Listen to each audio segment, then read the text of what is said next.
Assalamualaikum warahmatullahi wabarakatuh. Perkenalkan, kami mahasiswi dari Universitas Pamulang, program studi S1 Akuntansi. Video ini kami buat untuk memenuhi tugas mata kuliah Statistik Inferensial. Kami dari kelompok 9, dengan anggota kelompok terdiri dari saya, Karisma Nofrendani, dan rekan saya Musida. Video kali ini akan membahas tentang obligasi. Kami berharap video ini dapat memberikan pemahaman yang lebih mengenai obligasi ke teman-teman semua. Obligasi adalah sebuah surat berharga yang dijual ke publik dan mencantumkan beberapa ketetapan berisi nilai nominal, tingkat suku bunga, batas waktu, nama yang menerbitkannya, dan ketetapan lainnya yang sudah dijelaskan dalam peraturan perundang-undangan yang sudah dilakukan pengesahan oleh lembaga yang terkait. Selanjutnya di sini ada suku. Suku ini mempunyai konsep dasar yang dimiliki sifat bagi hasil dan bebas dari adanya suku bunga. Maka dari itulah terdapat 3 hal yang harus dihindari sebagai konsep yang dilakukan suku, yaitu ada real gohar dan masyir. Dan lebih jauh dalam menerbitkan suku ini harus memenuhi 4 akad seperti ijarah, kafalah, mudharabah, dan wakalah.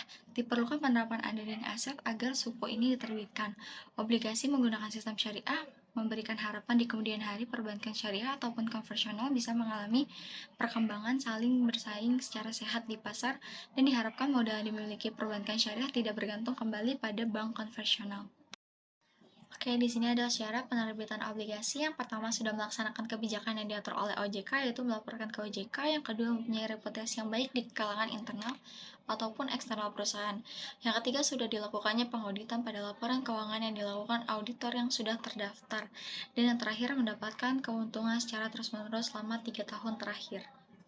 Alasan melakukan pembelian obligasi: yang pertama, tingkat suku bunga obligasi yang tidak berubah atau tetap sehingga terhindar dari risiko yang akan terjadi. Yang kedua, penerbitan obligasi ini dilakukan oleh organisasi yang mempunyai hukum yang tegas, bisa bertanggung jawab, dan pada saat adanya persoalan atau kendala, maka organisasi sudah mempunyai solusi untuk mengatasinya. Yang ketiga, dapat menjaga obligasi sampai tanggal jatuh tempo tersebut. Jika seseorang ingin melakukan pembelian obligasi dan pendapatan yang diperoleh dapat diambil atau diinvestasikan kembali. Dan yang terakhir, obligasi dapat dijadikan sebagai jaminan jika pemilik obligasi mempunyai kewajiban yang harus dibayar sampai utang yang dimiliki lunas. Commercial paper. Obligasi merupakan salah satu bentuk commercial paper.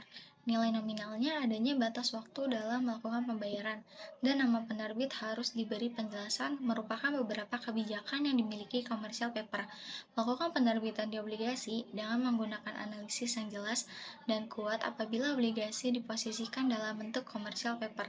Nilai nominal yang dicantumkan pada obligasi ini bertujuan untuk menjelaskan keluar masuknya kas perusahaan, dikarenakan penjualan dan pembelian obligasi dilakukan dengan memakai uang tunai, bisa dalam bentuk rupiah, dolar, ataupun bentuk mata uang asing lainnya.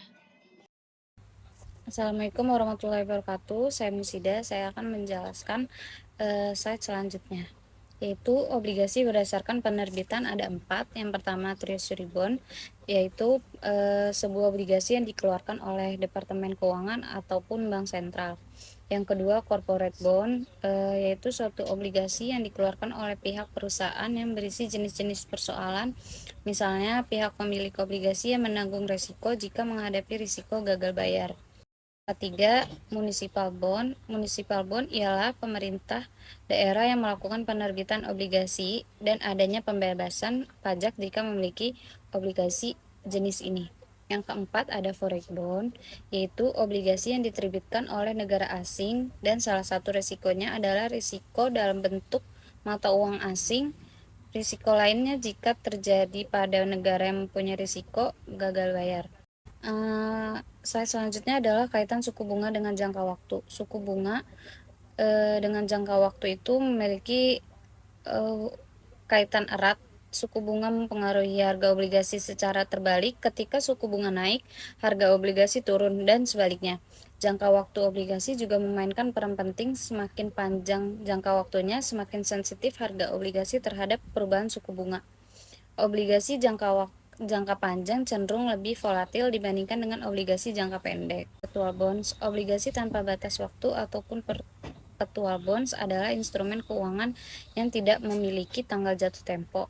Ini berarti perusahaan atau penerbit obligasi tidak memiliki kewajiban untuk mengembalikan pokok obligasi kepada pemegang obligasi. Sebagai gantinya, perusahaan memberikan membayarkan bunga kepada pemegang obligasi secara teratur selama obligasi tetap beredar. Perusahaan memiliki opsi untuk menebus obligasi kapan saja, namun tidak memiliki kewajiban untuk melakukannya. Perpetual bond sering digunakan perusahaan untuk mendapatkan pendanaan jangka panjang tanpa harus membayar kembali pokoknya.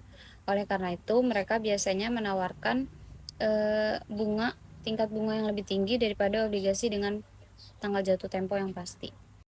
Obligasi dalam mata uang asing adanya keuntungan dan kerugian bagi calon pembeli obligasi yang ingin membeli di luar negeri memakai mata uang asing.